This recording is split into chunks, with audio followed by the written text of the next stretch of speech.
HOA Karen blocked my barn door with her Bentley.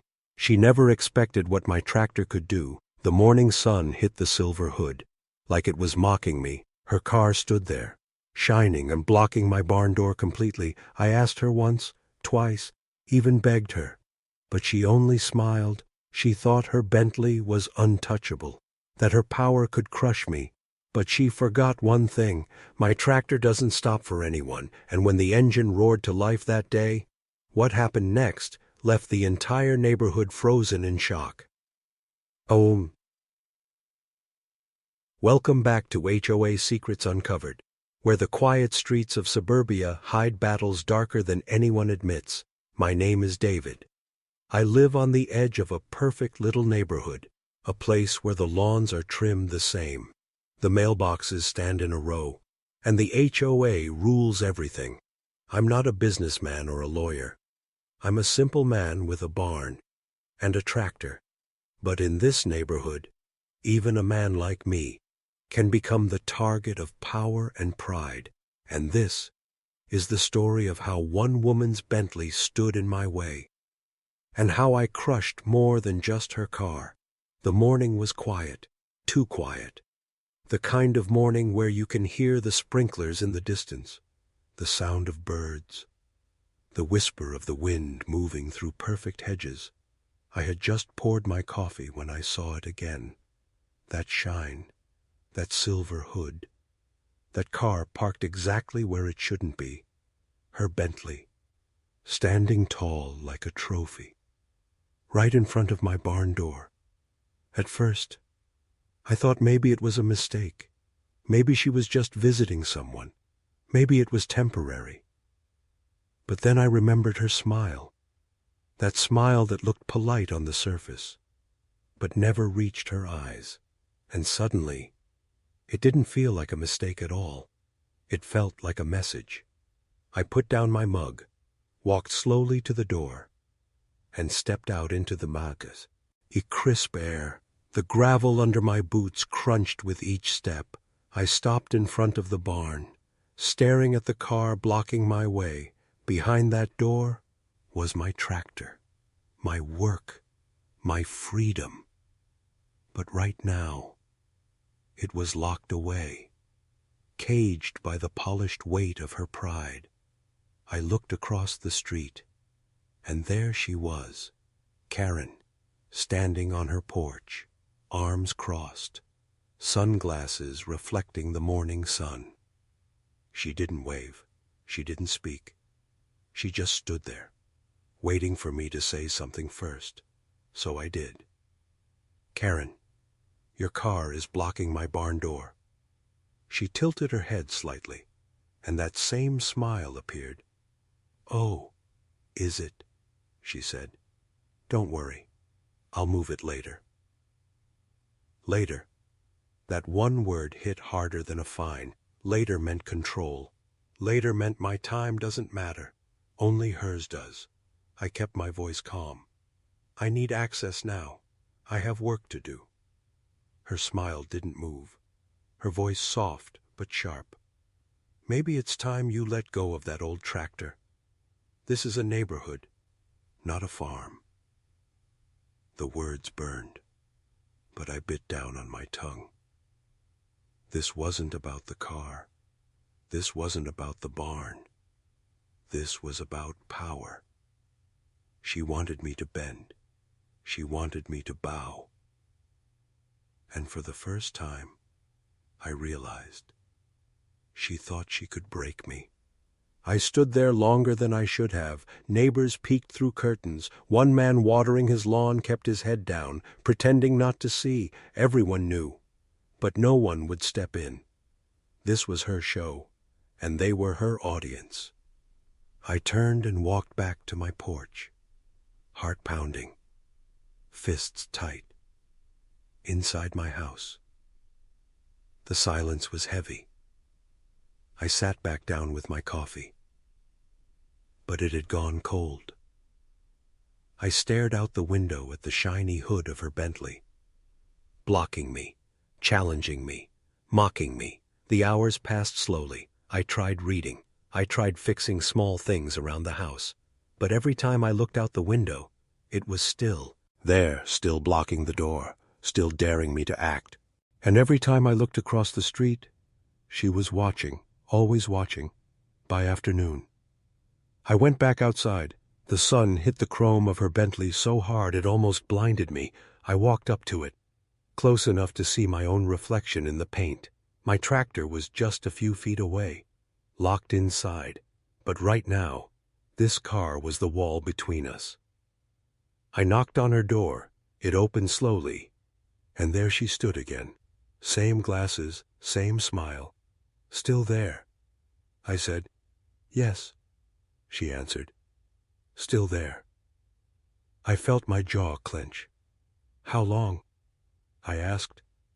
"As long as I want," she replied. And then she closed the door in my face. I stood there for a moment.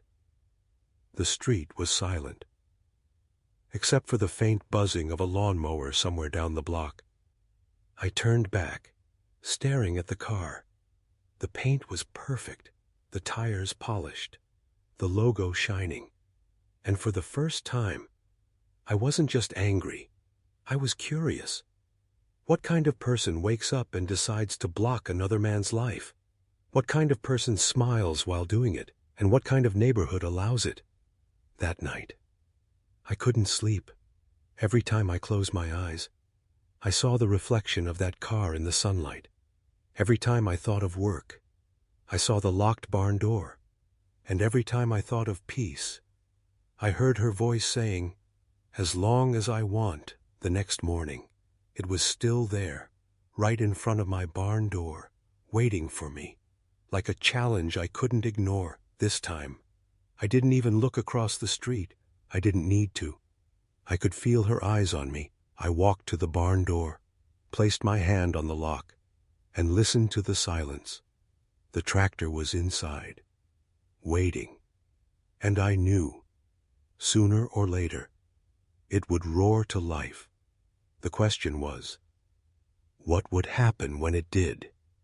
And here's where I want to ask you, if it were you, standing there with your tractor locked away and her Bentley block in your door, would you wait patiently, or would you fire up the engine and make your own way out? The sun rose higher, but her Bentley did not move.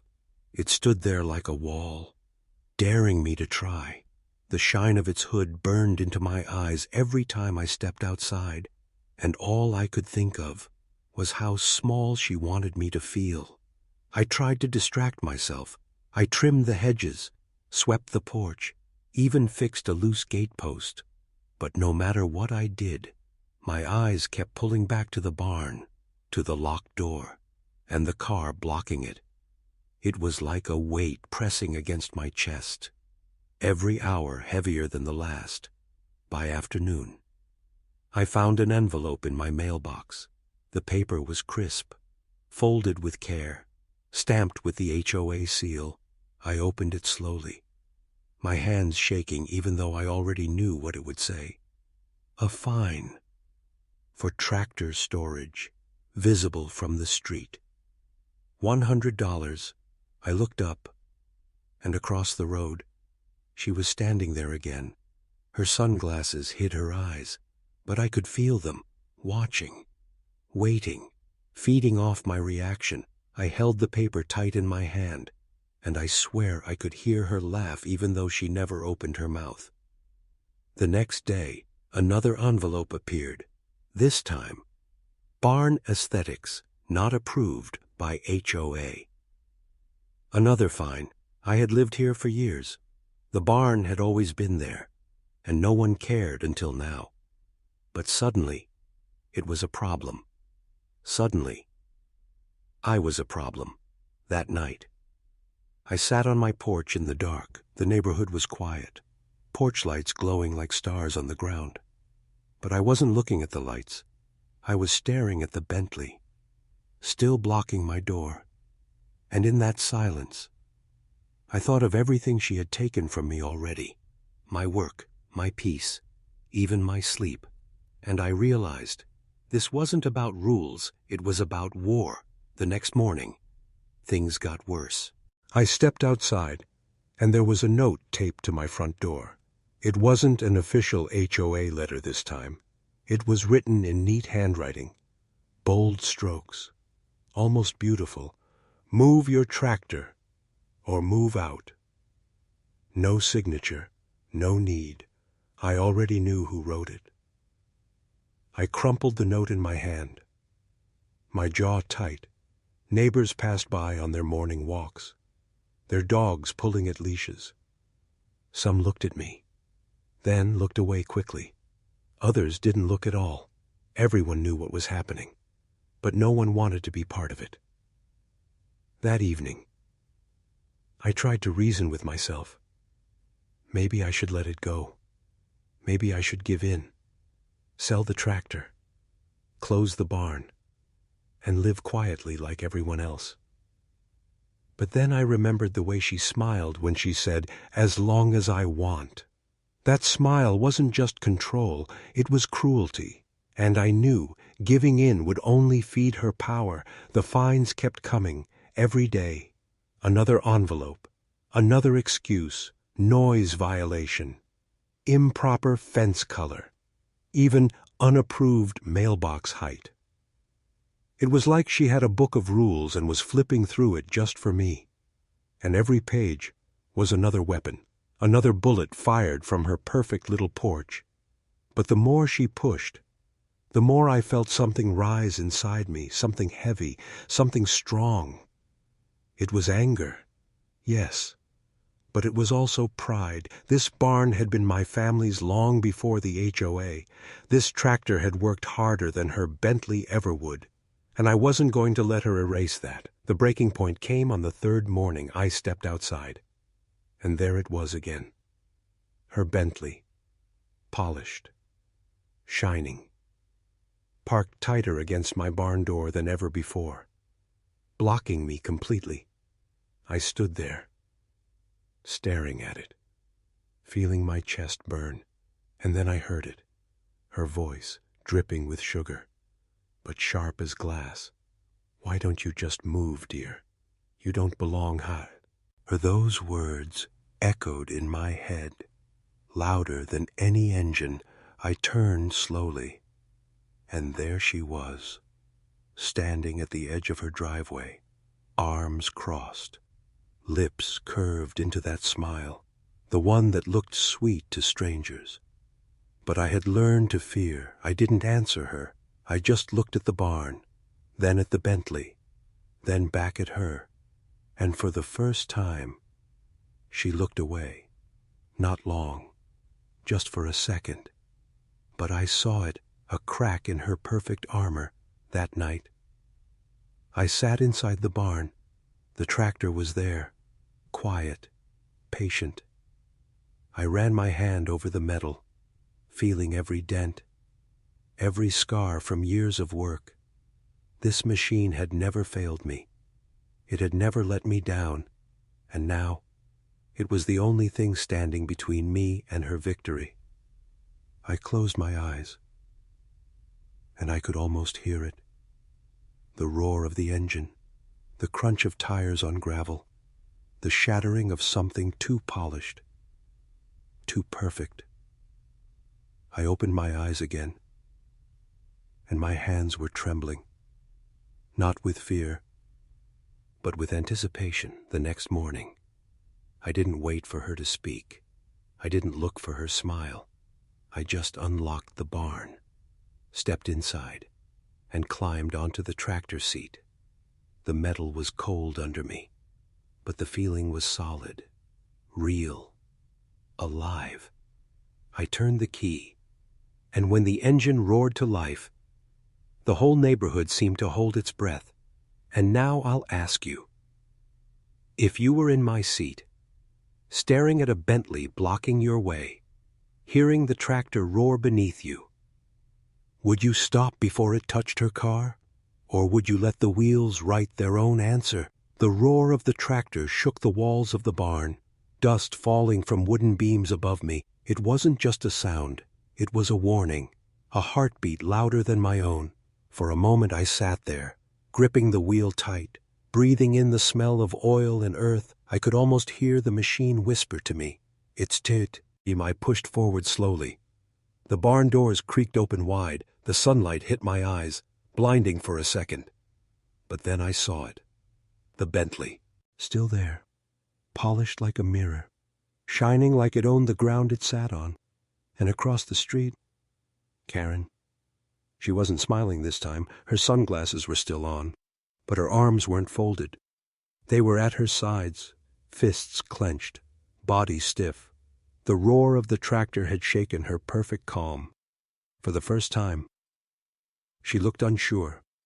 I eased forward. The gravel crunching under heavy tires. The neighbors came out.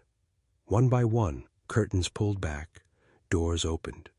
Kids held by the hands of parents who whispered, "Stay back."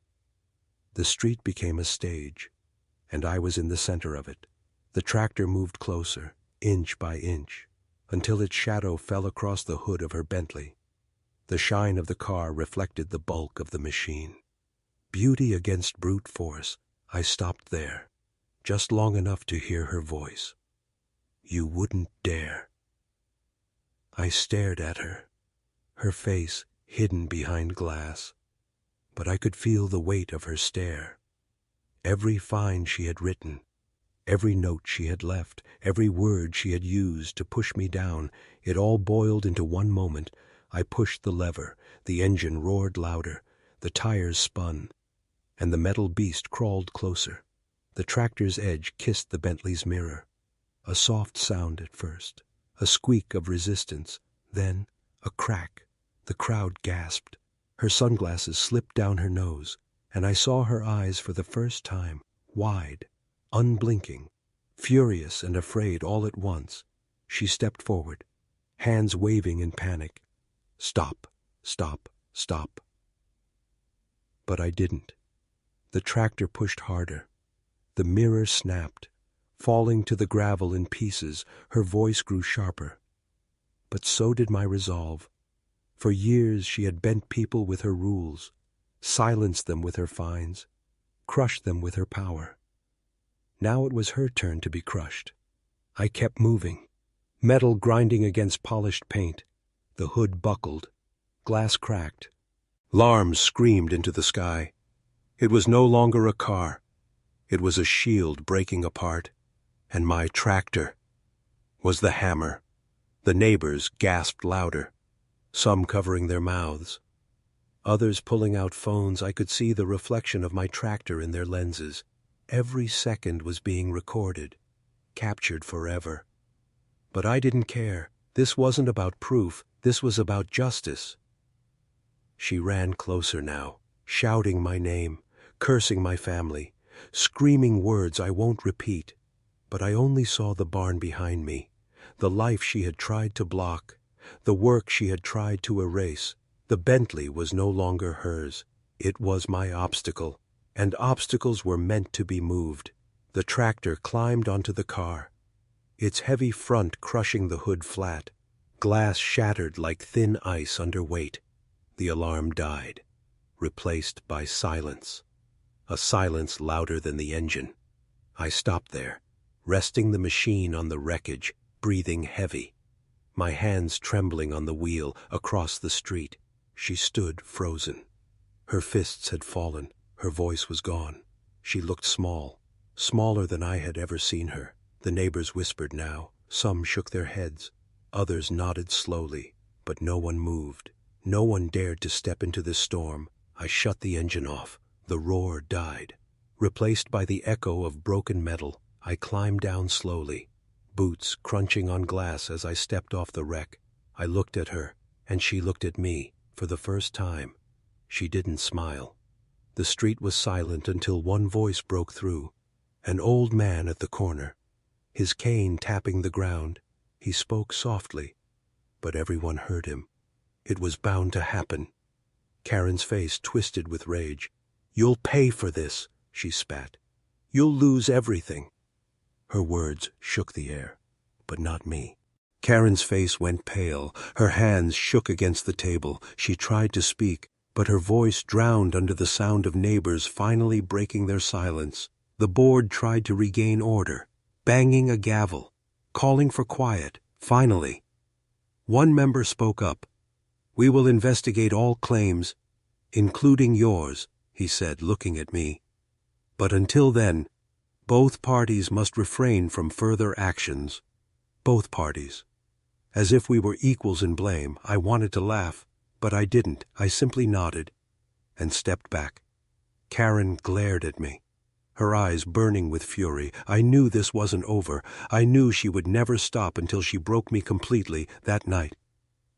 I walked home under the streetlights. The neighborhood was quiet again, too quiet. But behind every curtain, I could feel the shift. Whispers had started. Doubt had been planted. And Karen, for the first time, wasn't untouchable. I stood in front of my barn, the wreck of her Bentley still lying there in pieces. The tractor sat inside again, silent but strong. I ran my hand along the wooden door, feeling the rough grain under my palm. The battle wasn't finished, but something inside me had changed. I wasn't the only one anymore. The neighborhood had seen, and they couldn't unsee. The next morning, another envelope came, but this time, it wasn't from Karen.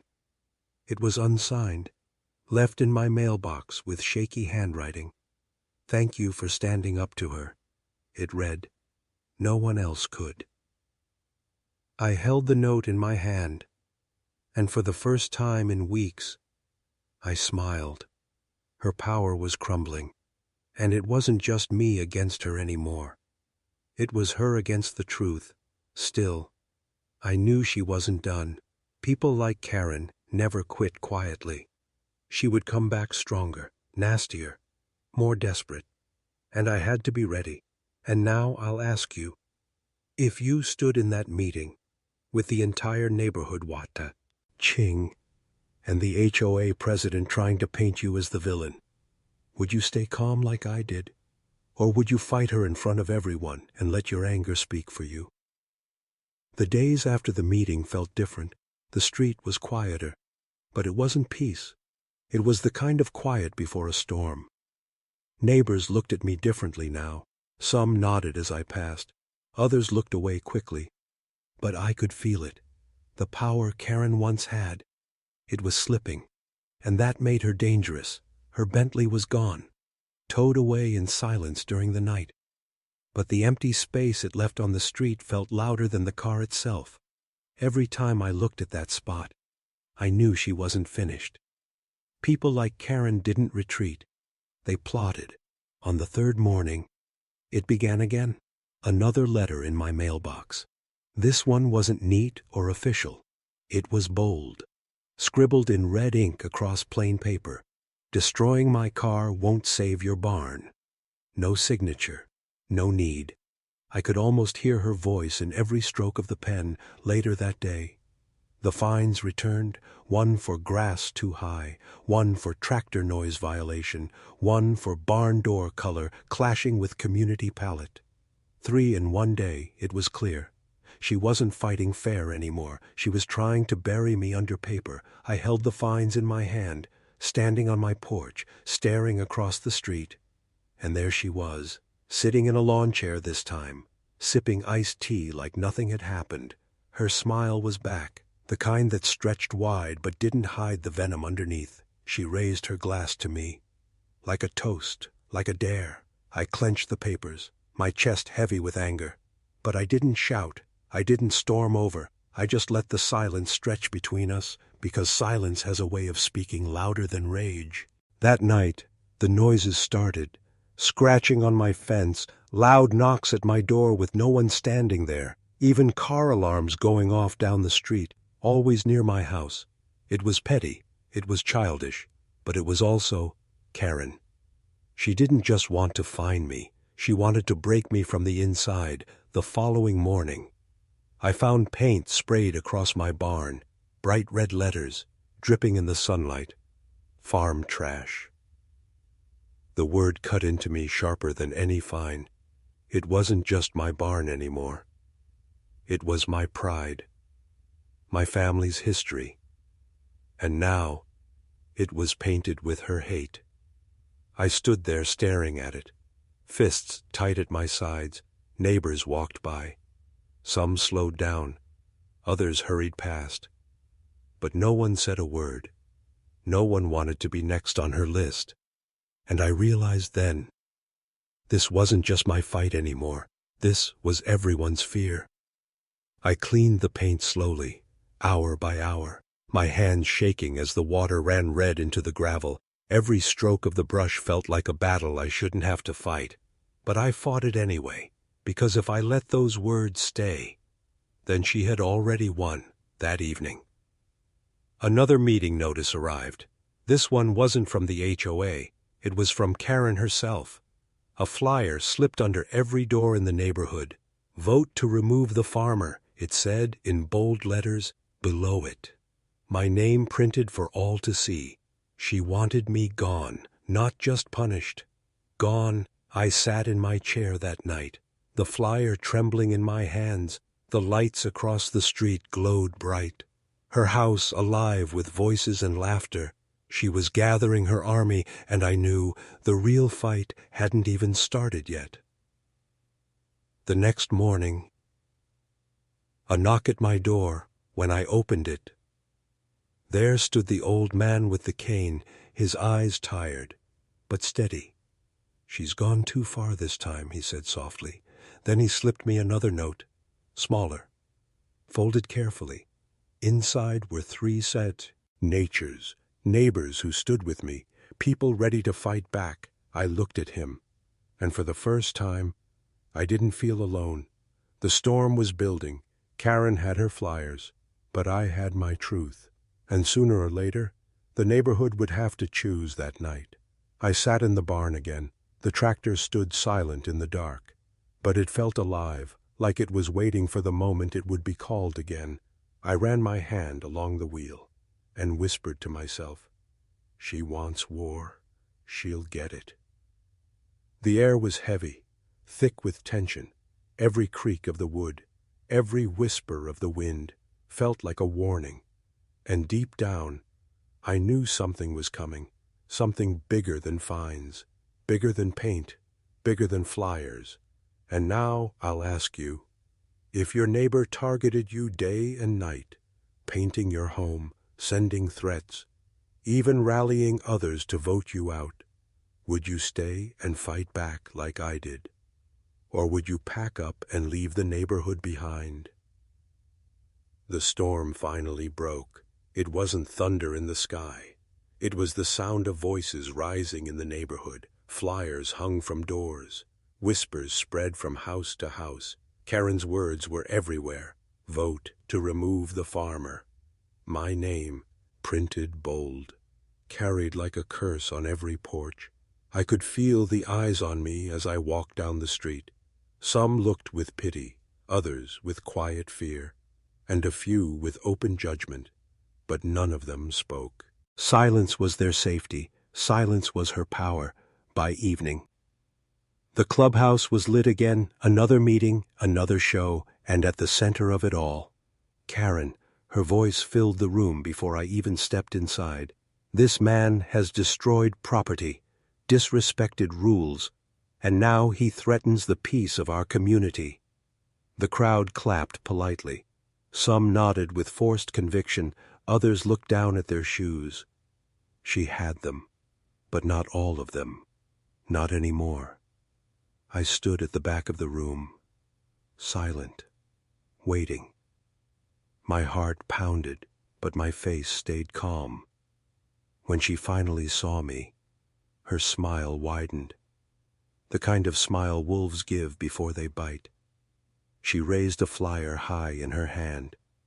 "Tonight we vote," she declared. "Tonight we decide if this neighborhood will remain a place of order or fall to chaos." The board nodded uneasily. The gavel struck the table. The whispers grew louder. And then the old man with the cane stood again. His voice cracked with age, but it carried through the room like thunder. "What about her Bentley?" he said. "What about the fines for mailboxes, the letters on doors, the paint on his barn?" He turned slowly, looking at each neighbor. Are those the actions of peace? The room shifted. The whispers turned to murmurs, and Karen's face, for the first time, faltered. Her smile twitched. Her eyes darted nervously. I stepped forward then, slow, steady, my boots echoing across the floor. I didn't shout. I didn't beg. I just spoke. You call me chaos, I said softly. But chaos is blocking a man's barn with a Bentley. Chaos is punishing neighbors for the color of their fence. Chaos is painting words on my walls while hiding behind rules you twist to fit your power. The room fell silent. Even the gavel froze in midair. Karen's face turned red, her voice shaking as she snapped back, lies, all lies. He's manipulating you. But the silence around her told a different story. The crowd wasn't clapping now. They weren't nodding. They were watching her crumble. Her hands shook as she reached for another flyer. But before she could speak, I heard it. The sound that had always been mine, the sound that had always been hers enemy. The roar of the tractor. I turned. Through the clubhouse window. I saw it.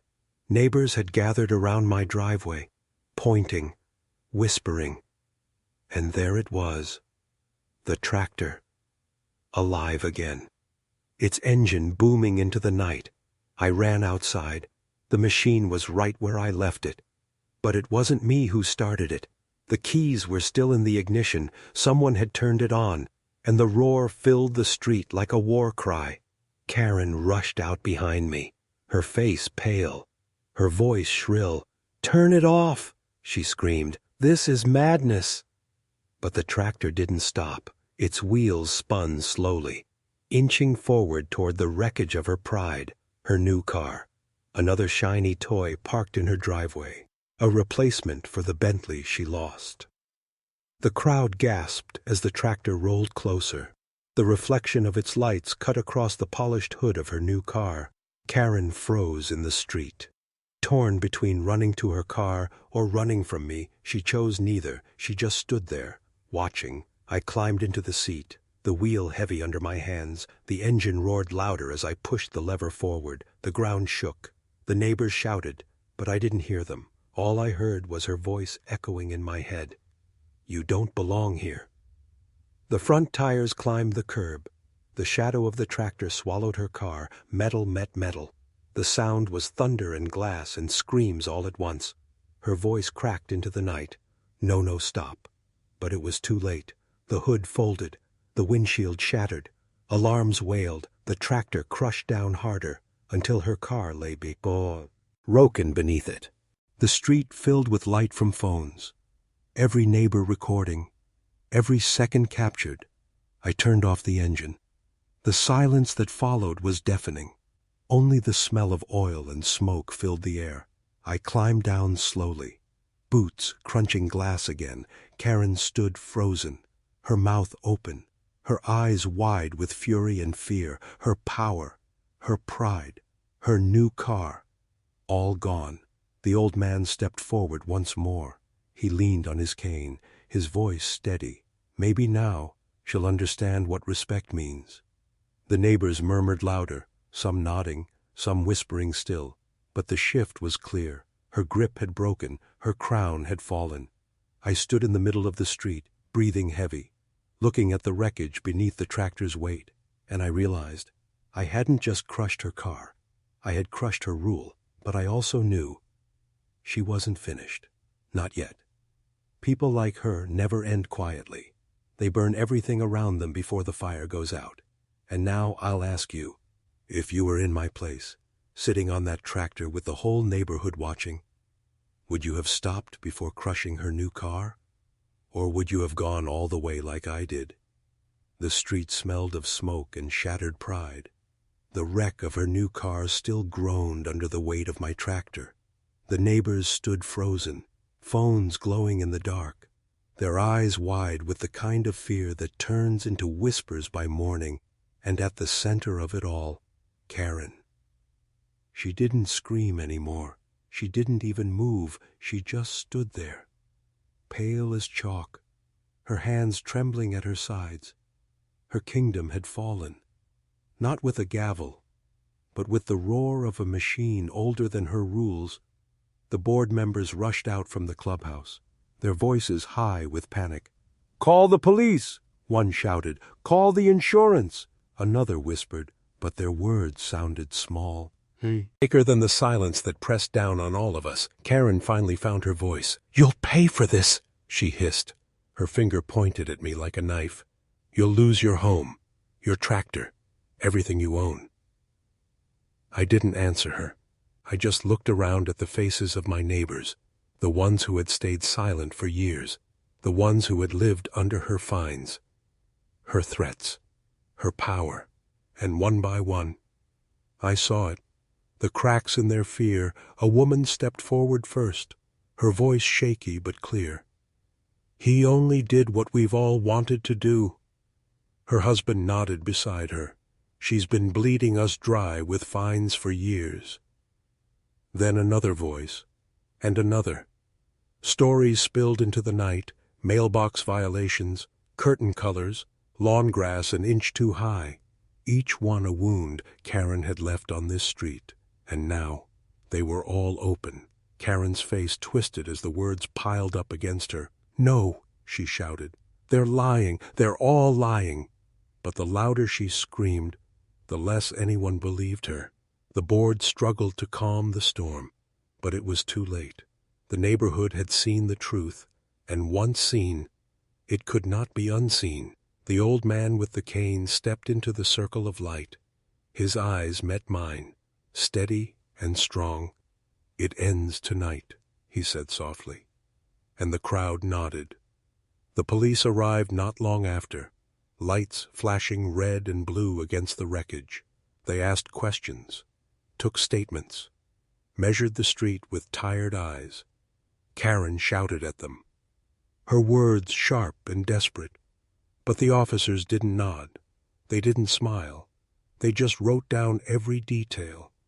One officer pulled me aside, his voice low, calm. "Technically, you'll face charges for property damage," he said. "But considering where it was parked and what we're hearing from the neighbors, this won't end the way she thinks it will." I nodded, breathing deep into the cool night air. For the first time in weeks, I felt the weight lift off my chest. It wasn't over, but it was shifting. The ground beneath her power was crumbling fast. The next day, the flyers were gone, torn from doors, stuffed into trash bins, swept away like leaves in the wind instead. New whispers filled the street about removing her, not me, by evening. The board held another vote, but this time the question wasn't about me. It was about her position as president, her place at the table she had ruled for too long. The vote wasn't even close, hands raised against her one after another, until she sat alone, her face drained of color, her voice cracking with rage. "You'll regret this," she screamed. But her words bounced off walls that no longer belonged to her. She was done. Her reign had ended not with a victory, but with a crushing defeat. Quite literally, I stood outside my barn that night. The tractor parked back inside. Quiet again. The wreckage of her pride had been towed away. The street was calm, the kind of calm I hadn't felt in years. Neighbors passed by, some waving, some stopping to thank me quietly, for standing up when they couldn't, for fighting back when they were too afraid. I nodded, not as a hero, but as a man who refused to bend. I looked up at the sky. Stars scattered across the black, and I thought about everything that had happened, the fines, the paint, the flyers, the cars, all of it just tools of control, and all of it broken now, but deep inside, I knew something else. People like Karen never truly disappear. They leave scars, they leave warnings, and they always try to clay of their way back somehow. Still, for tonight, the street was mine again, the barn was mine, the tractor was mine, and the respect I had earned was something no HOA letter could ever take away. I closed the barn doors slowly, the wood creaking in the quiet. My hand rested on the lock for a long time, and I whispered to myself, "It's finally over." But as I turned to walk back to my porch, I couldn't help but wonder, was it really? And here's where I'll leave you with one last question. If your enemy finally lost everything, crushed under the weight of their own pride, would you forgive them and move on? Or would you keep your guard up forever waiting for the day they return?